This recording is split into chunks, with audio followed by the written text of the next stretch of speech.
Welcome to mega times news bulletin. ముందుగా headlines.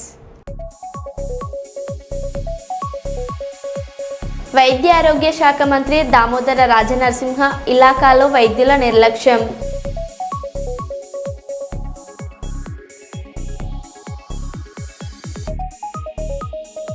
(2026) assembly ఎన్నికలే టార్గెట్గా దళపతి విజయ్ అడుగులు.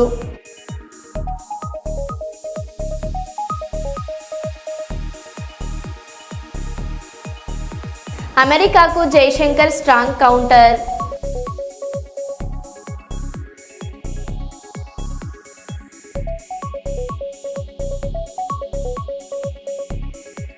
తెలంగాణ బాపును ఆకాశానికి ఎత్తిన అంతర్జాతీయ ఆర్కిటెక్ట్ పొన్ని కొనేసా.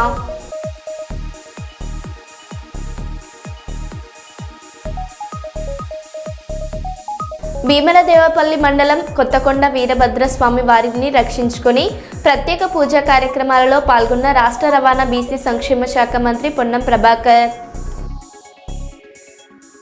ఇక వివరాల్లోకి వెళ్తే, భారతదేశ ఉపరాష్ట్రపతి ఎన్నికల్లో వైఎస్ఆర్సీపీ 2 నాలుకల ధోరణి అవలంబిస్తున్నట్లు కనిపిస్తుంది. ఓవైపు వైఎస్ఆర్సీపీ మాజీ మంత్రి బొత్స సత్యనారాయణ రాష్ట్రపతి ఎన్డీఏ అభ్యర్థికే మద్దతు అంటున్నారు. మరోవైపు వైఎస్ఆర్సీపీ రాజ్యసభ సభ్యుడు మేడ రఘునాథారెడ్డి కాంగ్రెస్ పార్టీ అధ్యక్షుడు ఖార్గే తన నివాసంలో కలవడం అనుమానాలకు తావునిస్తూ వైఎస్ఆర్సీపీ ఉపరాష్ట్రపతి ఎన్నికలలో 2 నాలుకల ధోరణిని అవలంబిస్తున్నట్లు అనుమానాలు తలెత్తుతున్నాయని విమర్శలు వెల్లువెత్తుతున్నాయి.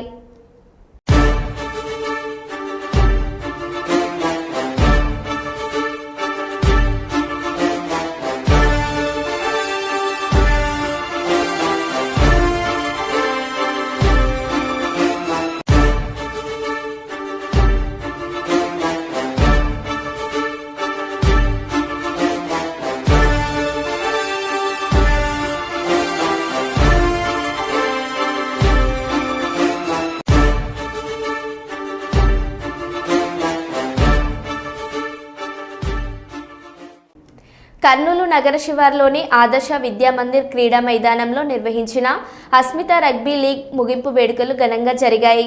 ఈ కార్యక్రమానికి ముఖ్య అతిథిగా ప్రముఖ గ్యాస్ట్రో ఎంట్రాలజీ వైద్యులు శంకర్ శర్మ పాల్గొని విజేతలకు ట్రోఫీలను అందజేసి అభినందించారు. జిల్లా వ్యాప్తంగా 24 జట్లు పాల్గొనగా అందులో ప్రథమ, ద్వితీయ, తృతీయ బహుమతులను విజేతలుగా అందజేశారు. ఈ సందర్భంగా డాక్టర్ శంకర్ శర్మ మాట్లాడారు.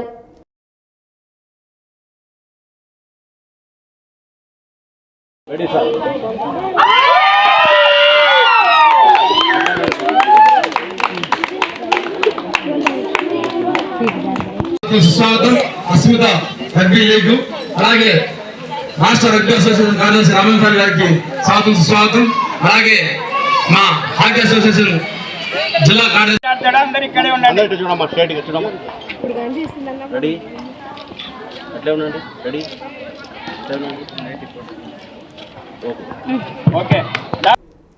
గ్రూప్ కెప్టెన్ శుభాంశు శుక్లా తన స్పేస్ జర్నీని అర్థమయ్యేలా చెప్పాలంటే మాటలు దొరకట్లేదన్నారు. నా జర్నీలో నేను సేకరించిన సమాచారానికి వెలకట్టలేం. అది మన గగన్యాన్ భారతీయ స్పేస్ స్టేషన్ మిషన్కు ఉపయోగపడుతుంది. త్వరలోనే మన నేలపై నుంచి మన క్యాప్సూల్స్, మన రాకెట్లో వ్యోమగామాలను పంపగలుగుతాం. స్పేస్ నుంచి ఇప్పటికీ భారత్ సారే జహాసే అచ్చా అన్నట్లుగానే కనిపిస్తుంది. జై హింద్, జై భారత్ అని తెలిపారు. With people who have had a history of human space flight, it is invaluable, and I think all of this information that I have been able to collect in the past 1 year is going to be extremely useful for us for our own mission, the Gaganyaan and the Bharatiya Antariksh Station.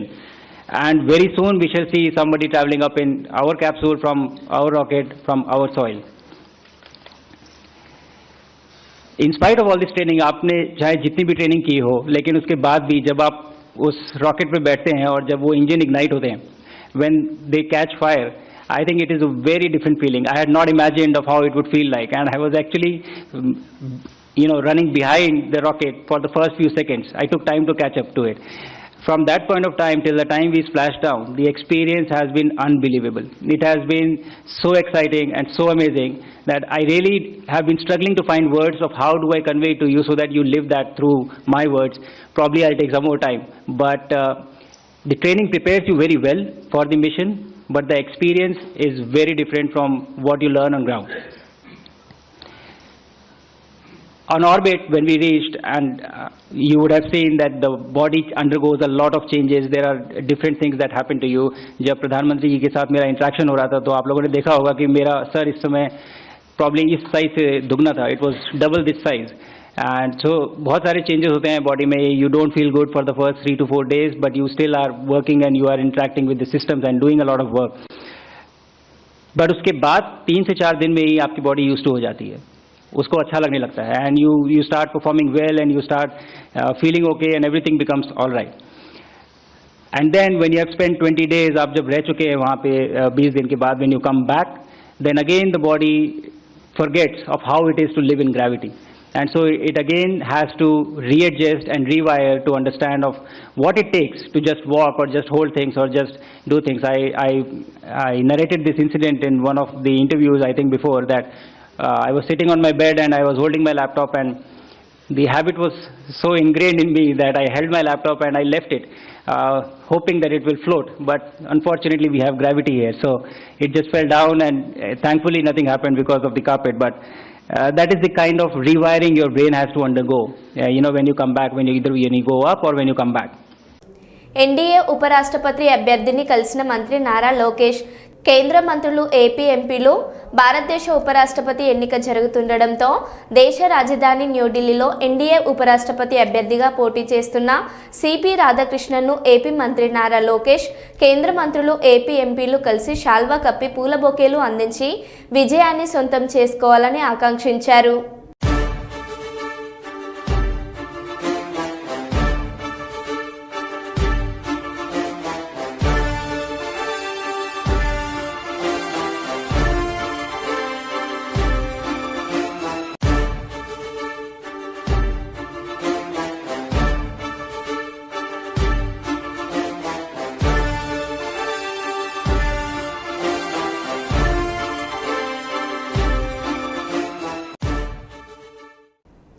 అటవీ శాఖ అధికారులపై దాడి చేసిన Srisailam MLA బుడ్డ రాజశేఖర్ రెడ్డిని తక్షణమే arrest చేయాలని చెప్పి గిరిజన సంఘాల నేతలు ఎస్పీకి ఫిర్యాదు చేశారు. శ్రీశైలం టీడీపీ ఎమ్మెల్యే బుడ్డ రాజశేఖర్ రెడ్డి మద్యం మత్తులో ఎస్సీ ఎస్టీ ఉద్యోగాలను కారులో బంధించి కిడ్నాప్ చేసి అరాచకం సృష్టించారు. మంగళవారం రాత్రి deputy range forest officer Ram Nayak మరో 3 ఉద్యోగులను చెక్పోస్ట్ సమీపంలో శిఖిరం వద్ద ఉద్యోగ నిర్వహణలో ఉండగా శ్రీశైలం ఎమ్మెల్యే బుడ్డ రాజశేఖర్ రెడ్డి మరియు వారి అనుచరులు కారులో వచ్చి విధుల్లో ఉన్న అధికారులను కారులో బలవంతంగా ఎక్కించుకొని రాత్రంతా కొట్టుకుంటూ ఊరంతా తిప్పుతూ కిడ్నాప్ చేయడమే కాకుండా విచక్షణ రహితంగా దాడికి పాల్పడ్డారు. బాధ్యతాయుతమైన పదవిలో ఉండి ఇలాంటి అరాచకాలు చేస్తున్న వారిని వెంటనే కిడ్నాప్ కేసు పెట్టి కేసు నమోదు చేసి అరెస్ట్ చేయాలని గిరిజన నాయకులు కోరుచున్నారు. ఎమ్మెల్యే పదవి నుంచి బర్తరఫ్ చేయాలని చెప్పి ఈరోజు వినతి పత్రం ఎస్పీ గారికి ఇవ్వడం జరిగింది. అలాగే కేసు కట్టి ఏవైతే కేసులు అమల్మెంట్ అవుతాయో, అట్రాసిటీ కేసులు కానీ తర్వాత ఇతర కేసులు ఏవైతే కిడ్నాప్ కేసులు కానీ ఇవన్నీ ఏవైతే సెక్షన్ల కింద వస్తాయో ఖచ్చితంగా కట్టి వెంటనే ఆ ఎమ్మెల్యేని రిమాండ్ పంపించాల్సిందిగా ఎస్పీ గారిని డిమాండ్ చేయడం జరిగింది. Srinivas Nayak, YSRCP state secretary, general secretary. Srisailam MLA ఎవరైతే ఉన్నారో బుడ్డ రాజశేఖర రెడ్డి గిరిజనులపై చేసిన దాడి ఇది ఏమైన చర్య. ముమ్మాటికి దీన్ని యావత్ ప్రజానికం ముక్తకంఠంతో ఖండిస్తూ ఉంది. ఇది మాది గిరిజన ప్రభుత్వం, గిరిజనులకు పెద్దపీట వేస్తామని చెప్తున్న ఈ టీడీపీ ప్రభుత్వం, కుటుంబ ప్రభుత్వం ఈరోజు గిరిజనులు రోడ్డు మీద తంతున్నా కూడా ఏదో తూతు మంత్రంగా మొక్కుబడి కేసులు పెట్టి చేతులు దులుపుకుంటున్నారు. ఆ విధంగా కాకుండా అట్రాసిటీ కేసులు పెట్టి వాళ్ళపైన అవసరమైతే బర్తరఫ్ చేసి ఎమ్మెల్యే పదవి నుంచి వాళ్ళకు న్యాయం చేయాల్సిందిగా కోవడమైంది. దీన్ని ఇంతటితో వదిలిపెట్టకుండా నేషనల్ కమిషన్ కూడా మేము ఈరోజు ఫిర్యాదు చేయడం జరిగింది. దీన్ని పెద్ద ఎత్తున ఉద్యమం రూపంగా కార్యాచరణంగా మేము తీసుకెళ్లి దీన్ని పెద్ద ఎత్తున ఉద్యమం చేయబోతా ఉన్నాం. అలాగే సనాతన ధర్మం అని చెప్తాం డిప్యూటీ సీఎం నీ శాఖలో జరిగిన ఈ అన్యాయాన్ని నువ్వు వెంటనే ఖండించి మీ తరఫున డిప్యూటీ సీఎం ఏదైతే హోదాలో వెంటనే బర్తరఫ్ చేయడానికి మీరు కూడా సిఫార్సు పంపించాలా. ఎందుకంటే అక్కడ దాడికి పాల్పడింది గిరిజనులే కాదు, మీ డిపార్ట్మెంట్ సంబంధించిన ఫారెస్ట్ అధికారులు కూడా. ఈరోజు ఎస్పీ గారిని, నంద్యాల జిల్లా ఎస్పీ గారిని కూడా కలవడం జరిగింది. ఆయన కూడా స్పందించి కాస్త దీనిపైన ఇంకా లోతైన విచారణ జరిపించి తగిన చర్యలు తీసుకుంటామని చెప్పి మాకు హామీ ఇవ్వడం జరిగింది. శ్రీనివాస్ నాయక్, వైఎస్ఆర్సీపీ రాష్ట్ర ప్రధాన కార్యదర్శి. 2026 అసెంబ్లీ ఎన్నికలే టార్గెట్గా దళపతి విజయ్ అడుగులు. ఎన్నికల బరిలోకి తమిళగా వెట్రి కలగడం. మదురైలో భారీ బహిరంగ సభ నిర్వహించిన టీవీకే లక్షలాదిగా తరలివచ్చిన విజయ్ అభిమానులు. மக்களை நோக்கி செல்கிறார் நமது அண்ணா.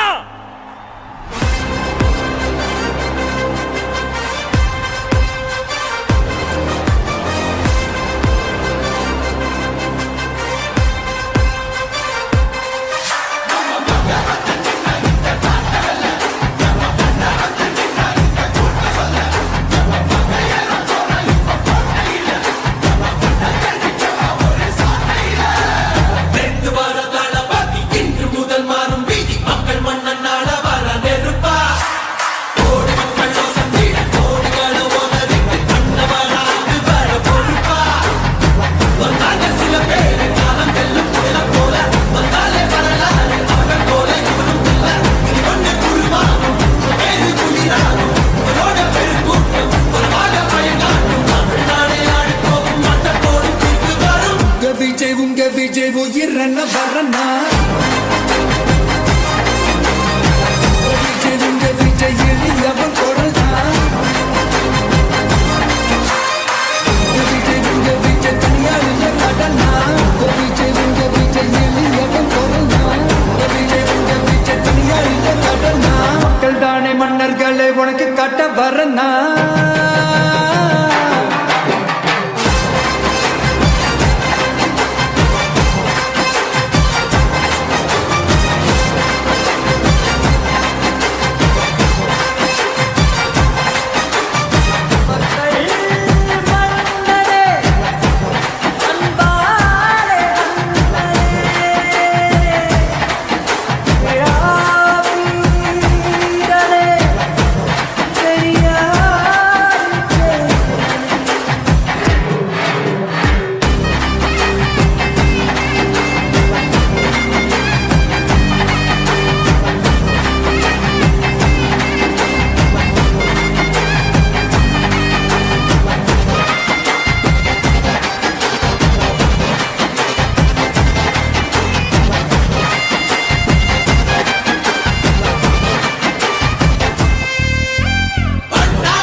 ఏపీలో రెడ్ బుక్ రాజ్యాంగం కూటమి ప్రభుత్వంపై మండిపడ్డ పాణ్యం మాజీ శాసనసభ్యులు కాటసాని రాంభూపాల్ రెడ్డి.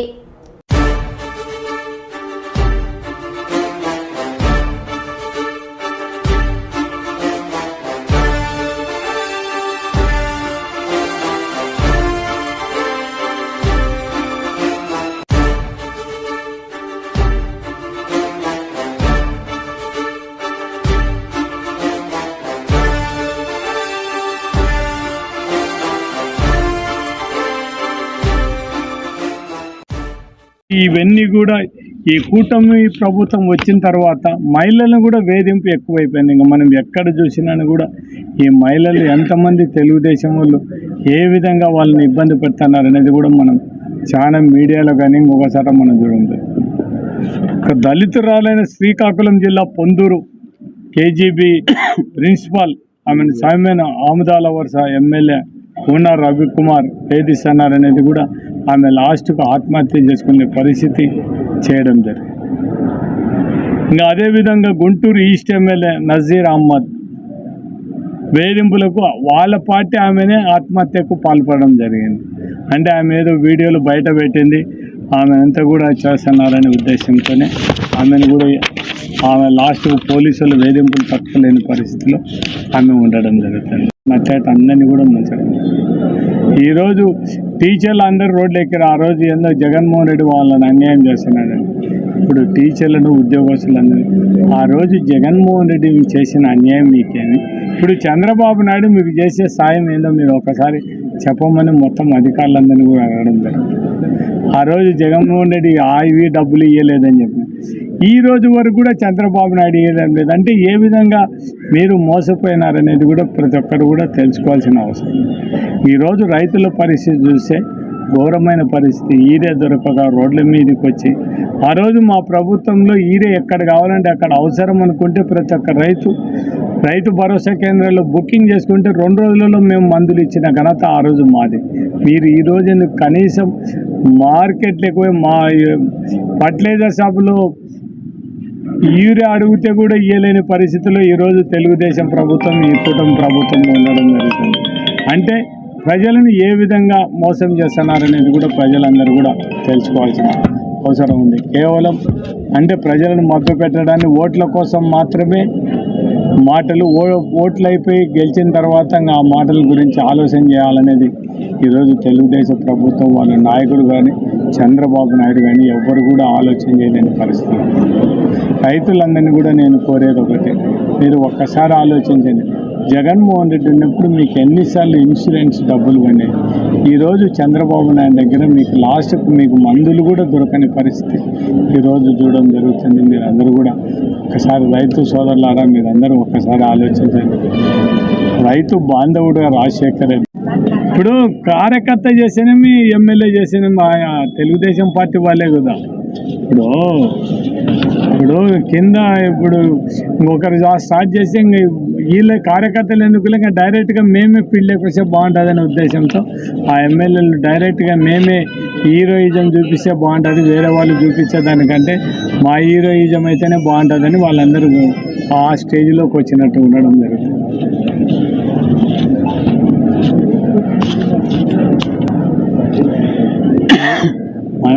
పోలీసు వాళ్ళే చర్యలు తీసుకోవాలా. ఖచ్చితంగా చట్ట ప్రకారం, చట్ట పరిధిలో ఏ విధంగా మనం ఏం యాక్షన్ తీసుకోవడానికి చట్ట పరిధిలో ఉండేది అవన్నీ పోలీసు వాళ్ళు ఖచ్చితంగా తీసుకోవాల్సిన అవసరం ఉంది.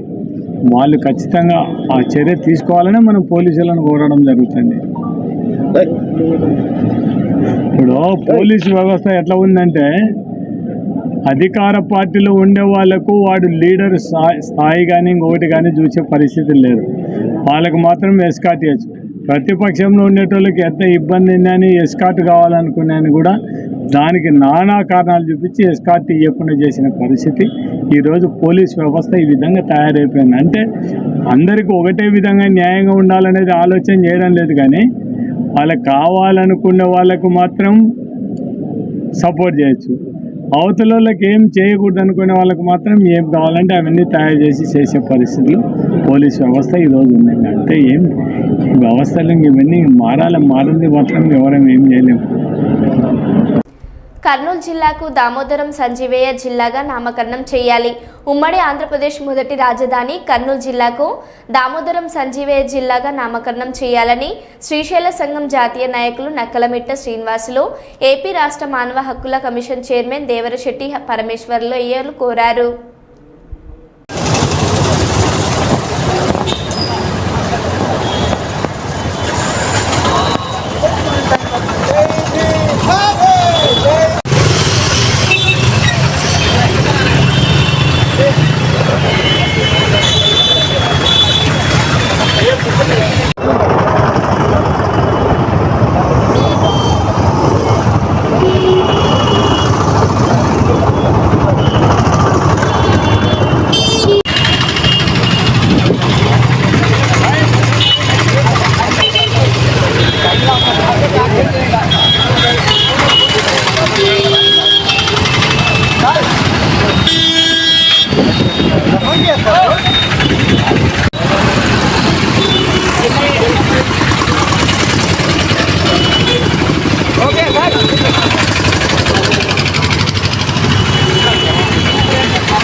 సంజీవయ్య గారి పేరును ప్రస్తుత కర్నూలు జిల్లాకు ఆయన పేరును పెట్టాలంటని ప్రజలు ఎంతో అభిమానంతో కోరుతున్నారు. దామోదర సంజీవయ్య నిజాయితీకు మరి రాజకీయాల అత్యున్నత స్థాయికి చేరిపి మరి ఏఐసిసి అధ్యక్షుడిగాను, కేంద్ర మంత్రిగాను, రాష్ట్ర ముఖ్యమంత్రిగాను పనిచేసేసి ఎంతో పేరు ప్రఖ్యాతులు గడించాడు.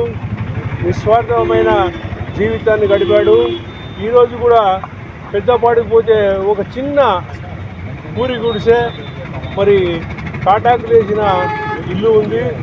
అటువంటి నిస్వార్థపరుడి జీవితాన్ని మనము చెప్పుకోవాల్సిన అవసరం ఉంది. రాజకీయాల్లో స్వచ్ఛత, నిబద్ధత, ఆయనలాగా విలువలతో కూడిన జీవితాన్ని గడపాలంటని మేము ప్రజా సంఘాలుగా మేము ఆశిస్తున్నాము. ఈ యొక్క సంజీవయ్య పేరును కర్నూలు జిల్లాకు పెడితే ఎస్సీ, ఎస్టీ, బీసీ మైనార్టీల్లో ఎంతో గౌరవాన్ని మరి ప్రజల్లో అభిమానాన్ని పొందవచ్చని ఈ సందర్భంగా తెలియజేస్తూ ఈ కార్యక్రమాన్ని 29, 30వ తారీఖులో మంత్రివర్గ సమావేశం ఉంది. ఆ మంత్రివర్గ సమావేశంలో జిల్లాల విభజనకు ఏ పేర్లు పెట్టాలంటే నియమించాలంటేనే కార్యక్రమం జరుగుతుంది. పర్వతగిరి మండల కేంద్రంలో పలు కార్యక్రమాలకు హాజరై అటువైపుగా వెళ్తున్న మాజీ మంత్రివర్యులు ఎర్రబెల్లి దయాకర్ రావు గారి వాహనాన్ని ఆపిన పర్వతగిరి రైతులు పొద్దున్నుండి తిండి తిప్పలేక ఎరువుల కోసం ఎదురు చూస్తున్నామని వెళ్లబోసుకోగా వెంటనే స్పందించిన మాజీ మంత్రి ఎర్రబెల్లి దయాకర్ రావు వరంగల్ కలెక్టర్ గారికి ఫోన్ చేసి రైతుల బాధలను తెలిపి వారికి తక్షణమే ఎరువులను అందించాలని కోరగా ఈ సమస్యను వెంటనే పరిష్కరిస్తామని హామీ ఇచ్చిన కలెక్టర్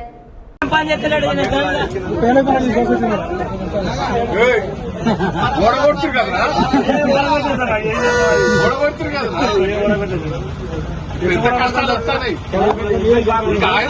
వర్షాలు లేకపోతే గోస కోసం ఆడ కేసీఆర్ కాలువల పెట్టి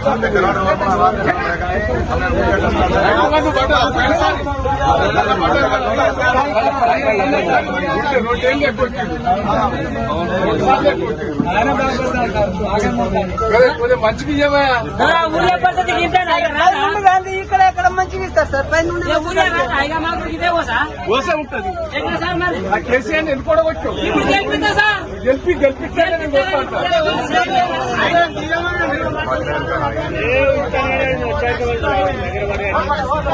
సార్ ఇప్పుడు వచ్చినాడు ఏం చెప్తలేడు మాకు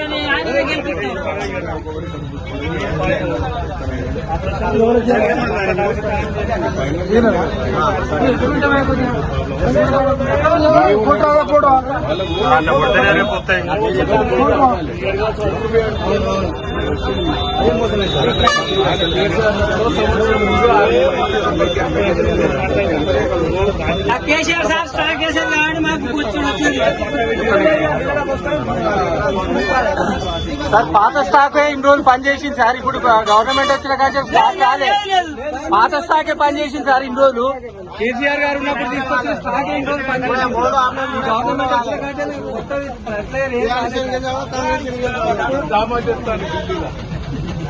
ఇప్పుడు నీళ్ళ కష్టం కష్టం ఎరువు కష్టం లేకుండా మంచిగా నడిచింది सरकार ఎదురుగా सरकार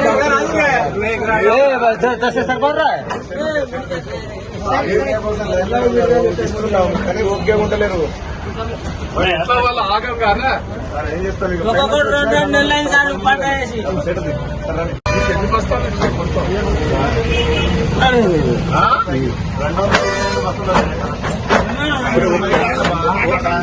ఒక్కొక్కటి ఇస్తాను ఎందుకు? సెటర్ లేపుతామంటే వెనక నేర్పేయండి.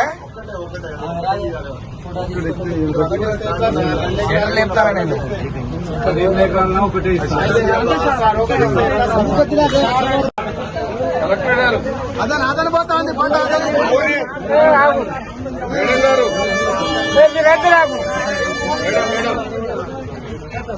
ఈ పర్వతగిరిలో ఎరువుల బస్తాల చాలా పెద్ద లొల్లు ఉన్నాయి.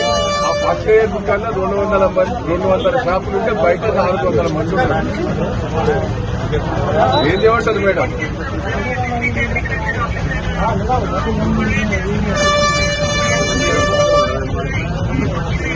మేడం ఇప్పుడే చేయాలి 2-3 రోజులు.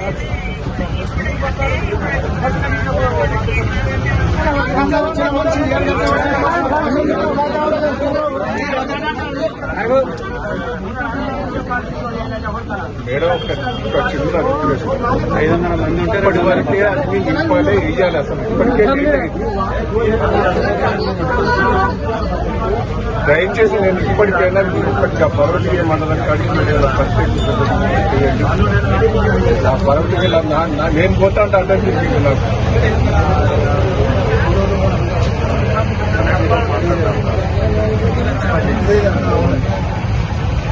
40% సరుకు ఉన్నది ఇంకా.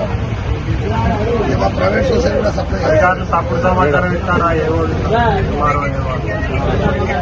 ఏదో చేసి ఇప్పేది.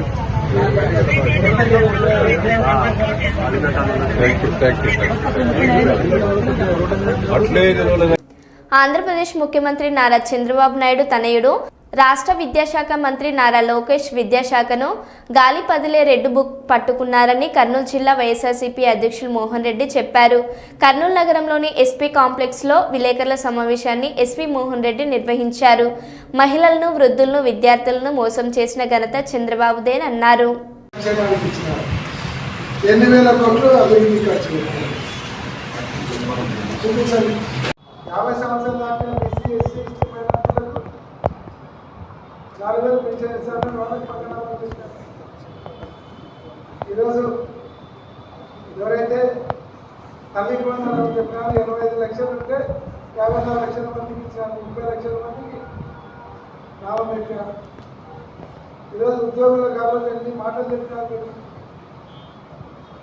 వస్తానే ఐఆర్ ఇస్తాం, వస్తానే పిఆర్సీ కమిషన్ ఇస్తాం, వస్తానే సిపిఎస్ మీద కూడా రివైజ్ చేసి మళ్ళీ దాని మీద నిర్ణయం తీసుకుంటాం, వస్తానే ప్రతి టీఏ. మరో బులెటిన్లో మళ్ళీ కలుద్దాం. Stay tune.